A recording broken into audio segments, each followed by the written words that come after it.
Okay, magandang araw sa atin lahat mga kababayan. Saan man panig kayo ng daigdig naroon, dito na naman tayo sa episode ng ating vlogs. Badong Aratilis po.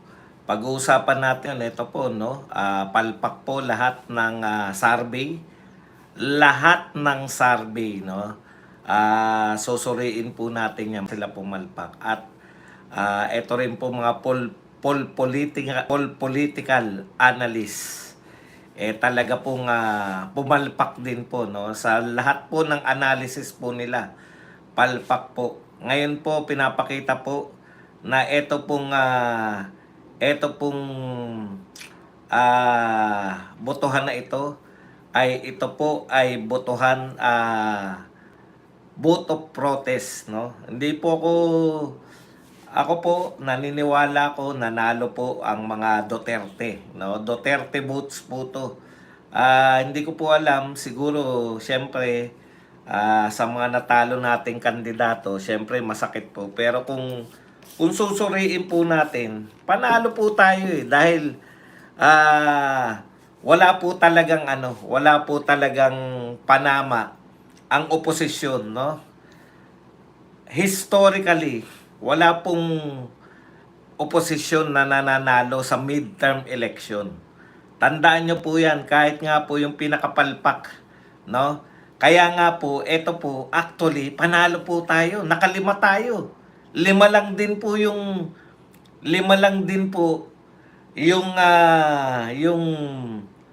alyansa, no? Lima lang din sila. Siyempre si Villar, ating yan dahil putya, bandang huli, binabanata na nila yan. 'Di ba? I-claim natin yan na ang nagpanalo diyan ay si BP Sara. Dahil tinatwa na yan ng mga tinatwa na si Villar ng mga taga-alyansa. Okay, papakita po natin ngayon, susuriin po natin. Kasi nakakalimutan po natin na sitahin yung mga sa company, no? Sa totoo po, ang kinakalimutan natin lagi, parang okay, nagagamit sa mind conditioning, gamit po nila na mind conditioning po yung mga survey. Pero tuwing after ng election, kinakalimutan po nating singilin, no? Si Badong Aratilis lang po ang maniningil dito po sa political analyst na to, na paulit-ulit para mawalan na sila ng mga trabaho. Kasi sa totoo lang, ang meron lang po sila, tamad yung mga yan, yung mga political analyst po natin, supposedly na guess. Hindi ako nagtatampo. Wala akong balak na makiguess-guess sa kanila. Pero, dyan po pumapalpak yung media. Dahil itong mga political analysts, ang pagkakaiba lang nila, meron silang prop. Ang tangi lang namang alam nila, mayroon po silang proof sa unahan ng kanilang pangalan. Ngayon, eto po, nawalan po sila ng silbi ngayon. Pati po itong mga survey, nilahat ko na po, lahat ng survey, wala pong silbi yan dahil hindi po niya na-reflect yung kung ano yung tunay na nagaganap. Iisa-isahin po natin, bakit palpak? Bakit mind conditioning yan lintik na survey na yan? Di ba? Kasi ang layo na sa katotohanan eh. Isahin po natin sa inyo, yan po ang paglilingkod natin.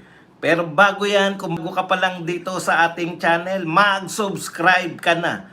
Dahil ito lang ang tanging channel na may kinikilingan, may pilita, huli sa impormasyon, kaya ano pang hinihintay nyo? Pindot na. Okay. Alam po ninyo, ito sa totoo lang po matagal na namamayagpag yung mga survey. May mga bago. Sabi naman sa inyo, survey lang po yung matatag dyan. Pero bakit po pumalpak tong survey to? Ang laki po ng naganap. Tapos hindi po siya nagre-reflect sa resulta ng survey. Di po ba? Ano po yung malalaking naganap? Yung nakidnap po si Digong, ang laki po ng impact nun sa bawat Pilipino. Napolarize niya po, no? Napolarize niya po yung wag nating botohan. Ako, ngayon lang po ako, no? Hindi po gyayabang sa mga political analyst na yan, no? Sa totoo lang po, palpak po talaga. Palpak po. Bakit po palpak? Ito munang mga political analyst. Bakit palpak lahat ng may profesor na una sa pangalan? Mga tamad silang magsuri talaga. Wala na talaga sila sa realidad. Ang realidad po, ito po ang realidad, no?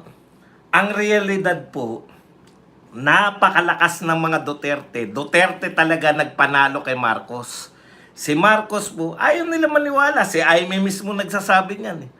Si Marcos po, buhat nung nagtalo po sila ni BP Sara, buhat po nung inalaw niya na si BP Sara. Diyan po nagsimula yan eh.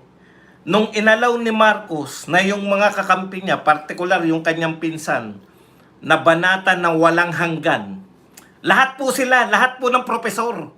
Lahat po na nagsasabing profesor, palpak po silang lahat. Ipapakita ko po sa inyo kung bakit sila palpak. Kulang po kayo. Ngayon ko lang po gagawin to. Kasi masyado tayong sumasamba kasi sa may mga profesor sa unahan. Lahat po yan. Lahat po ng may-ari ng survey company, may profesor po sa unahan. Kaya po sila nagmumukhang magagaling. No? Kaya po lahat ng yan nagmumukhang magaling. Kasi nilalagyan nila yung pangalan nila ng profesor. Wala po akong pakialam. Ako rin po maglalagay na ako ng profesor dahil kayo, mga palpak naman kayo. Di ba? Ang tunay na political analyst, dapat nakatuntong kayo sa mga nangyayari sa bayan. Ano po ang nangyari? Ang totoong pangyayari po, naipakita po ng Duterte na kahit wala po silang pera, wala po silang pinamumudmud na mga ayuda, dinudumog po. Si Sara simple lang po ang sinasabi ko eh. Wala po naniniwala. Ang sinasabi ko, tignan nyo si BP Sara, tignan nyo si Duterte, tignan nyo si Kitty, si Baste, si Pulong. Kahit saan sila pumunta, pinagkakaguluhan. Magpakita kayo, kako. Matagal ko na sinasabi to eh. Magpakita kayo ng video na pinagkakaguluhan si Bongbong Marcos, si Lisa Araneta, at yung kanilang mga anak, si Sandro. Wala. Yung pagtanggap ng tao, hindi po to buong hindi lang po to sa Pilipinas, sa buong mundo. Nakita ko yan sa sarili kong mga mata. Sa Hong Kong, alam nyo po, sa Hong Kong, nasilip lang po, hindi po lumabas si Tatay Digong. Binaba niya lang po yung bintana ng kanyang sasakyan. Nag-iiyakan yung mga taga-Hong Kong. Nasilip lang po si Tatay Digong. Tapos sasabihin ninyo na eto yung resulta ng survey. Asan dyan yung mga tao? Asan yung mga tao na dumudumog kay BP Sara? Asan yung umiiyak? Makita lang si Tatay Digong. Asan yung dumadayo, naging tourist spot yung Dahig dahil mahal ng si Tatay Digong. Nasaan yung Duterte vote dito sa mga survey ninyo? Pati sa pagsusuri nito mga political analyst na may mga profesor, nakakahiya. Kung sino man ang nagbansag sa inyong lahat na kayo mga profesor, palpa kayo sa pananaw sa pangyayari sa lipunang Pilipino. Bakit? Wala ni isa nagsuri sa inyo na yung pagkidnap kay Tatay Digong ay ang laki ng impact sa politika. Di po ba? Tamad ang mga political analyst natin. Bakit tamad? Umaasa sila sa survey.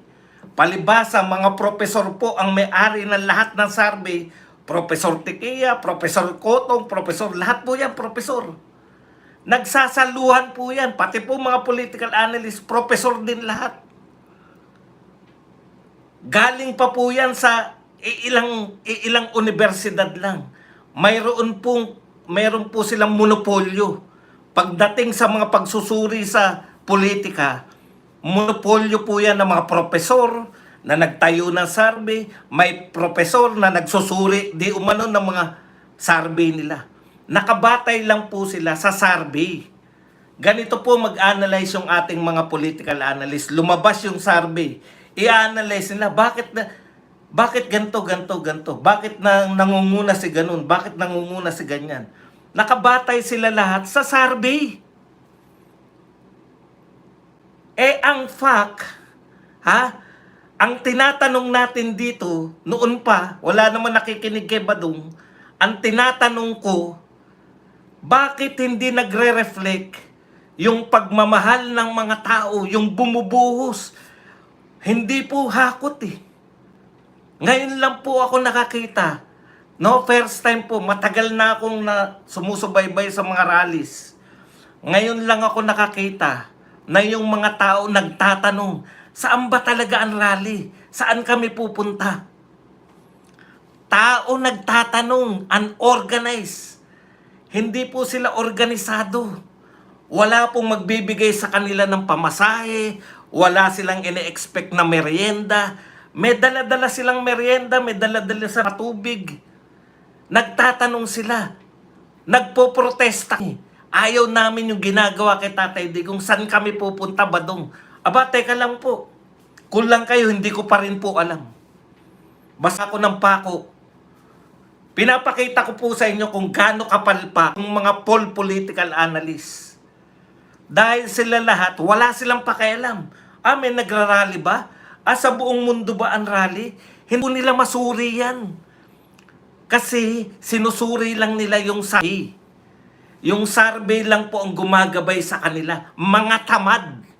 Ni hindi nila question, bakit hindi nagre-reflect sa survey yung ginawa ng tao kay Digong? Walang nagturi nun. Kaya ako, kinu-question ko na yung resulta ng survey na yan. Anong uri na survey yan? Ang survey, same as usual. Kaya makikita mo na meron pong kutsabahan ng mga profesor. Akala mo sila lang marunong mag-isip. Kino-question ko, paano nyo natatanggap na ang mga tao nagbubuhos ng sama ng loob, manawagan ka lang ng rally, dudumugi na. Paano nyo natanggap na walang bilang yan? Na iboboto pa rin si Ben Tulfo, iboboto pa rin. Si Manny pang iboboto pa rin. Sumayaw-sayaw lang. Sasayaw-sayaw lang si Revilla, iboboto pa rin. Pasok sila lahat sa survey ninyo. Paano nyo yun? Paano ipapaliwanag yun? Di ba? As political analyst, ang sinusuri nyo lang, resulta ng survey. Sabi ko, hindi na totoo yan. Hindi makatotohanan. Galit ang mga tao. Sasayawan lang kami ni Ramon Revilla, talaga mananalo uli. Magdadabog lang si Willie Revilla, pasok pa rin sa mga pasarbi ninyo. Paano ipapaliwanag ngayon na nanalo si Kiko at saka si Bam? Hindi nyo kayang ipaliwanag dahil sunod-sunuran kayo, mayroon kayong mutual admiration society sa mga kapwa ninyo profesor. Ang problema ninyo, laos na yung mga pagsusuri ninyo na nakabatay sa survey. Di ba? Ang problema ninyo, laos na yan. Yung pagsusuri ninyo na pantamad. May nagsuri ba sa inyo na may epekto? Yung pagkidnap kay Tatay Digong sa boto ng mga tao? Wala.